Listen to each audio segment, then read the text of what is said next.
Hello everyone. Today we are going to discuss about OSI Security Architecture. We know that OSI layers, 7 layers, which we have learned in computer networks, helps us for establishing the communication from one device to another device over internet or anywhere it could be. So here the communication is established. Then what about the security which is being an issue in this transaction of data? So this is where OSI Security Architecture framework comes into the play. Now, under this OSI architecture, we have three things to consider. First one is security attacks. What are the types of attacks we have? What are the services this architecture provides? And what is the mechanism that we follow? First one, to begin with, security attacks. Security attacks, we have two types of attacks. First one is passive attack and the second one is active attack. First, let us understand what is passive attack. Let's say person 1 and person 2 are the users communicating each other.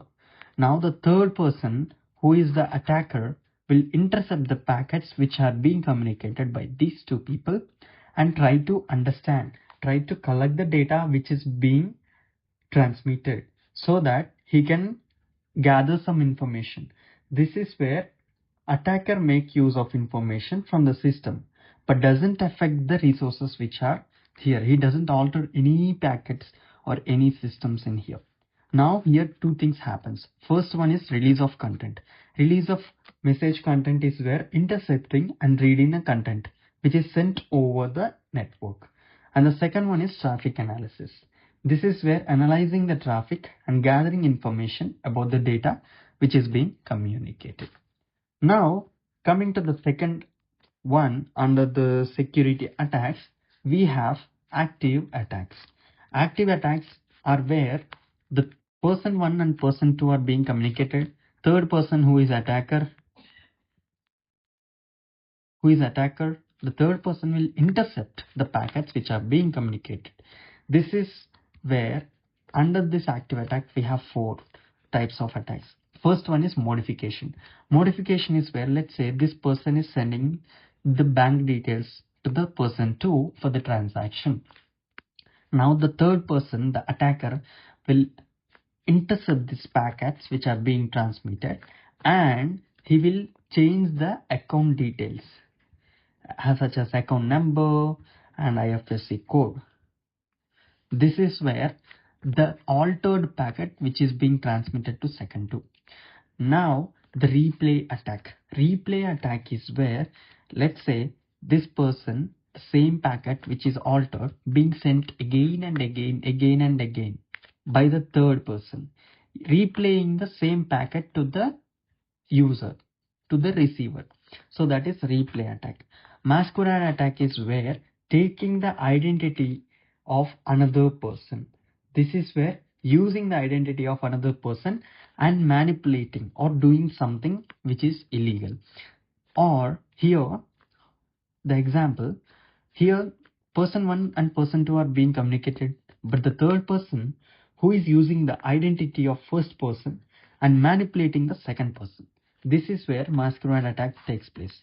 Denial of service. Denial of service is where when you try to access some service from a server, you will see sometimes server is down.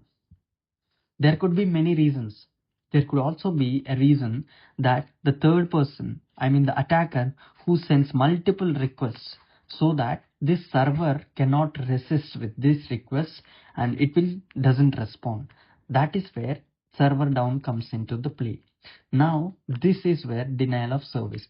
Attacker will create some fake requests which are being sent from him, but the legitimate user has IAM when I send a request, but this request will show that server is down. This is denial of service. Now the second one, security services. What are the security services provided by this architecture? Is where first one is confidentiality. That is where protecting from unauthorized access. Let's say you are sending a message from person 1 to person 2. The third person, if they try to intercept and gather the information, this shouldn't happen. This is unauthorized access. This is where we need to protect the information. For that, what we do is encryption.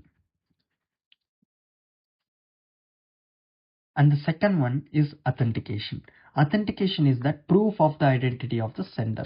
For example, let's take you have written a letter for some reason. At the end, you will sign, right? When you sign this, you will prove that this is you, that letter has been written by you and sent by you. So that is where authentication takes place. Third one is integrity. Integrity is that ensuring no data has been altered. Ensuring no data alteration or modification is done during the communication. Here, for example, that person 1 and person 2 are communicating, but the third person try to intercept the packet, change the modifications, change the data in the packet. This changes should not be done. That is where he should understand this changes are made. This is not the right message which is sent from the user 1. That is done by integrity, ensuring no data alteration or modification is done. Fourth one is access control. Simple prevention of unauthorized access for the resources. Fifth one is availability. That is also simple. Whenever you request a Google for the service, it will provide you back. That is where availability of resources whenever needed. Now, non-repudiation. Non-repudiation is where protecting against the denial of data so that the receiver can prove that message. Now, let's say you have sent me X amount of money. I am saying that you didn't send me any money, but you will prove that you have sent. The transaction details which you have will be shown to me from you so that I cannot deny the transaction which has been happened. That is called non-repudiation. Now, what are the security mechanisms we have? Are first one, encryption and decryption. As I mentioned, for encryption, to achieve confidentiality, we use encryption and decryption. Second one is digital signature for authentication, hash function for integrity, access control mechanism following different rules, availability mechanism using backups, hardware failure countermeasures, and so on. Traffic padding. Traffic padding is where, let's say, you and I are talking. The third person will try to analyze the time which we had taken and understand the communication that is being happening between the two persons. To overcome this, what we add some extra additional time. I mean, we just simply speak something else other than what the information need to be communicated to confuse the attacker. Now, traffic padding is where adding extra bits, that extra time to the original message, to the original communication so that we can confuse the attacker.